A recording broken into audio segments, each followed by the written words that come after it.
Será que você sabe traçar boas metas? Nem toda meta é uma boa meta. Tem muita meta que, aliás, nem deveria ser chamada de meta. Tem meta que às vezes é um sonho, um desejo, outras vezes uma meta pode até ser um delírio, né, do gestor. Então eu tô aqui para te ajudar a entender como traçar uma boa meta. Toda vez que você tiver algum objetivo, você vai consultar essa ferramenta Smart, não sei se você já ouviu falar, como se fosse um checklist para verificar se a sua meta está bem traçada, tá? Então, para você traçar boas metas, essa meta tem que atender a essas 5 características aqui, tá? Essa ferramenta Smart é uma ferramenta muito conhecida do mundo de administração de empresas e gestão de negócios, não é uma invenção minha, e ela é uma sigla que vem do inglês. Tá? Então aqui eu já traduzi para vocês, Smart. Smart, o S é de specific, ou seja, precisa ser uma meta específica. Qual é o número? Qual é o objetivo? Algo concreto, tá? Essa meta precisa também ser algo mensurável. E aí a gente volta lá para qual é a métrica, qual é a unidade de medida que a gente vai considerar. Lembra que eu dei o exemplo do emagrecimento? Na verdade, o exemplo de uma dieta? A dieta ela é para quê? Para emagrecer? Para ganhar massa? Qual é? A organização aí da rotina alimentar é diferente se você quer emagrecer ou se você quer ganhar massa, percebe? Então, ela precisa estar associada com alguma unidade de medida, ela precisa ser alcançável, achievable, ela precisa ser alcançável para não ser um delírio, né? Então, quero emagrecer 10 quilos em um mês. Será? Muito difícil, a não ser que você pese 180 quilos, que aí de repente pode ser, mas é difícil. Então, qual é uma meta específica, mensurável, alcançável, relevante, ou seja, que é importante para a organização, para a equipe, para aquele processo, precisa ser relevante. Não adianta você sair traçando uma meta aí que não faz diferença no dia a dia, você só vai se estressar a equipe. Por exemplo, eu dei aqui nas aulas anteriores um exemplo sobre Instagram. Uma meta de curtidas no Instagram. Tá, mas faz diferença ter curtidas no Instagram? Uma meta de seguidores no Instagram. Faz diferença? Até que ponto? Quanto o número de seguidores que você tem ou o número de curtidas que você tem no post te traz realmente mais renda, te traz mais produtividade, eficácia e resultado para aquele negócio? Tá? Então precisa ser relevante. Essa parte do R é super importante para você vender a meta para a equipe. Se você não tem clara a relevância daquilo, você tem mais dificuldade em fazer a equipe comprar essa meta, se apropriar dessa meta como sua, tá? E precisa sempre estar associada a algum prazo. Diária, semanal, mensal, bimestral, precisa sempre ter algum prazo associado, que é time, né? Então, specific, measurable, achievable, R de... Ixi, agora me fugiu.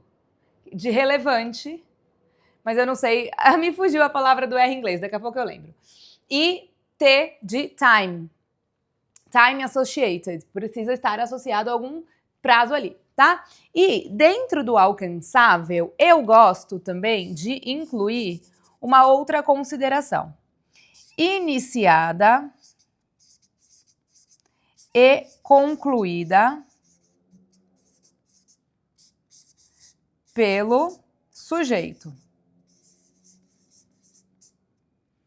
Tá? Quem é o sujeito da frase? O sujeito. Não é aula de português, é aula de metas. Acho que aqui é relevant mesmo, tá? O relevante é relevant mesmo. Eu gosto de que quando a gente fala em alcançável, eu gosto de considerar esses 2 pontos. Primeiro, ela precisa ser possível para não ser só um sonho, um desejo, um delírio.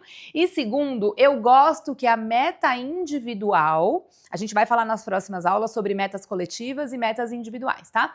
Mas eu gosto que a meta individual seja iniciada e concluída pelo sujeito.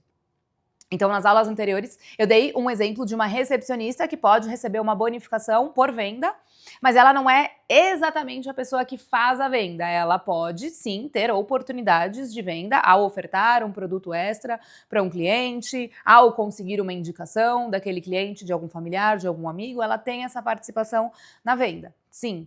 Só que a venda em si não depende dela.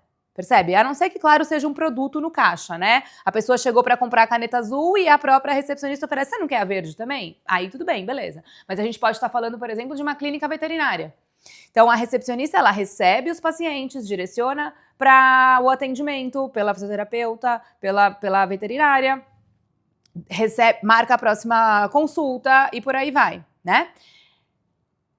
Qual é a parte dela, e se eu quero bonificá-la, se eu quero traçar uma meta para ela relacionada à venda, qual é a parte dela do processo? É, por exemplo, conseguir indicações? Então a meta dela não é a venda. Porque talvez a venda vai depender de uma consulta que essa indicação venha, vai depender do veterinário que ia atender, vai depender talvez de uma pessoa do comercial que vai ligar para essa pessoa. A recepcionista conseguiu a indicação, ela fez a parte dela. Né? Agora, a venda vai depender de uma outra sequência de ações e envolvimento de pessoas aí. Vai depender se essa outra pessoa tem um animal que precisa de cuidados ou não, qual é a situação, tá? Então, eu gosto de fracionar as metas individuais de acordo com a atuação do sujeito, de acordo com a atuação daquela pessoa. Então, no Instagram, por exemplo, eu posso ter para minha equipe, e tenho, metas de contatos recebidos, metas de leads.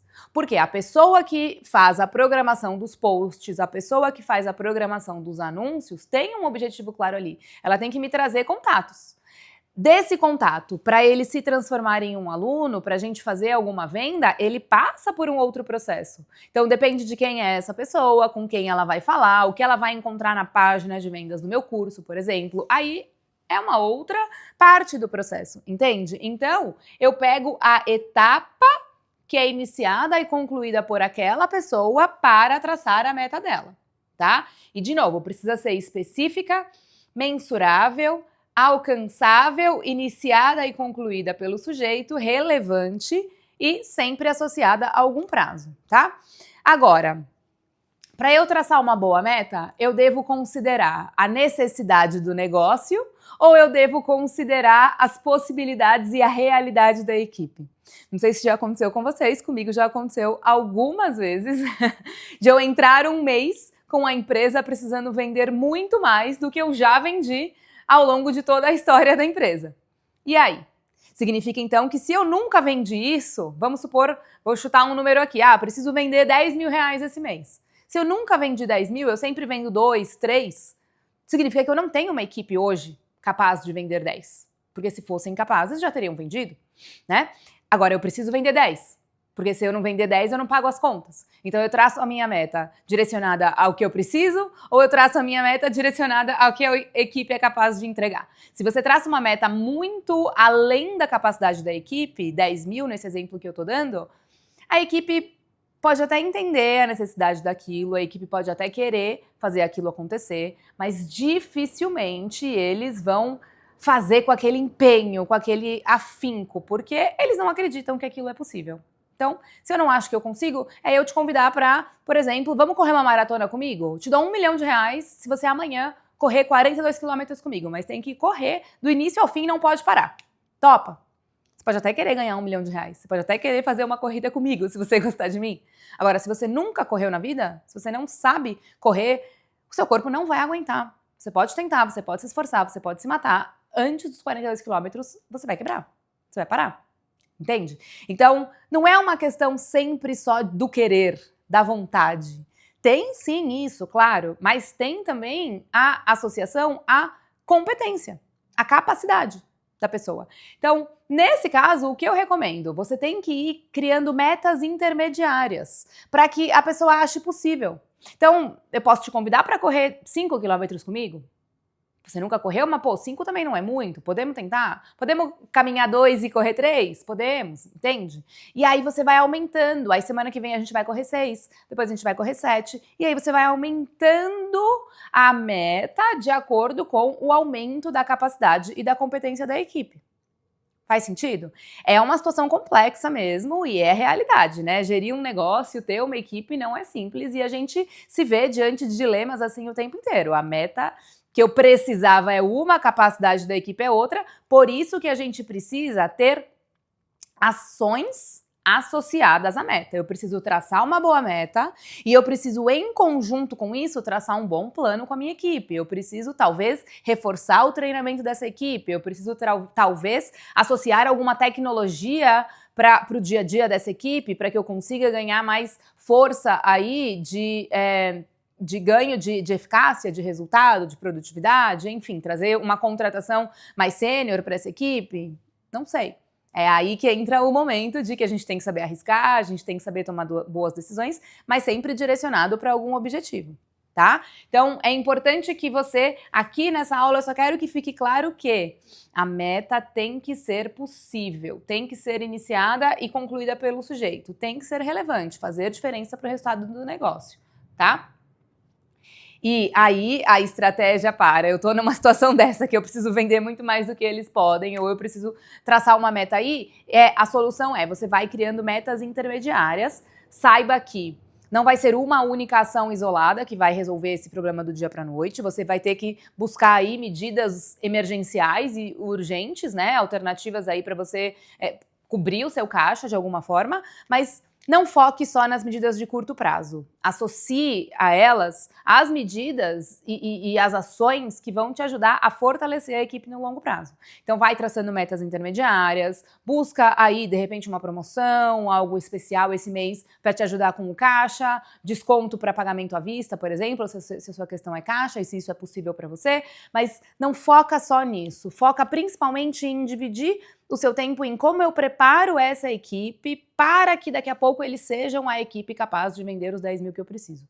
E todo esse processo que estamos fazendo aqui nos passos 3 e 4 do MLDP te ajudam exatamente com isso. A revisão de processos está tornando a sua equipe mais capaz de buscar eficácia.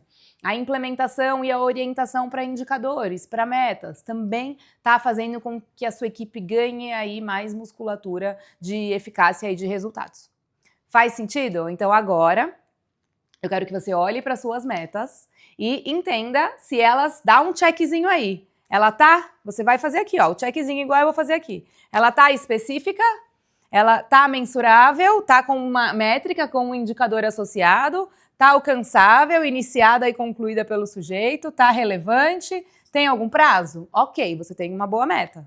Tá? E seja muito realista. A parte da gente mais se enganar facilmente é essa aqui, ó.